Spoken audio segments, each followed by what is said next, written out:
शेतकरी मित्रांनो, पीक विम्याबाबतची पीक विमा ही माहिती सध्या खूप चर्चेत आहे.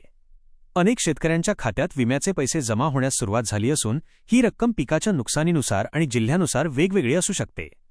तुमच्या खात्यात पैसे आले आहेत की नाही हे तपासण्यासाठी तुम्ही खालील गोष्टी करू शकता. तुमची स्थिती कशी तपासावी?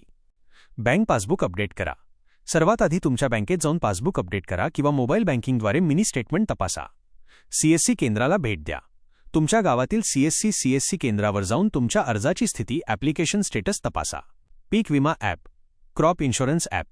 केंद्र सरकारच्या अधिकृत क्रॉप इन्शुरन्स ॲपवर तुमचा अर्ज क्रमांक टाकून तुम्ही विम्याची रक्कम मंजूर झाली आहे का हे पाहू शकता.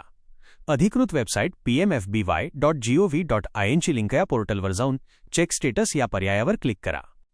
महत्त्वाची टीप: हे लक्षात घ्या की 17,500 रुपये ही रक्कम सरसकट सर्वच शेतकऱ्यांना मिळेल असे नाही. ज्या शेतकऱ्यांनी पावसाच्या खंडाचा किंवा अतिवृष्टीचा विमा काढला होता आणि ज्यांच्या पिकांचे नुकसान झाले आहे अशांनाच त्यांच्या क्षेत्राच्या मर्यादेनुसार ही मदत मिळते. सावधानता: पीक विम्याच्या नावाखाली कोणत्याही अनोळखी लिंकवर क्लिक करू नका किंवा कोणालाही तुमचा OTP सांगू नका. अधिकृत सरकारी माध्यमातूनच माहितीची खातरजमा करा. तुम्हाला तुमच्या जिल्ह्याची किंवा विशिष्ट पिकाची माहिती जाणून घ्यायची असेल तर मला सांगा. मी तुम्हाला अधिक मदत करू शकेन. मित्रांनो, जर तुम्हाला हा व्हिडिओ आवडला असेल तर नक्की लाईक करा. अशाच नवनवीन माहितीसाठी आपल्या चॅनलला सबस्क्राईब करा आणि शेजारील बेल आयकॉन दाबायला विसरू नका. धन्यवाद.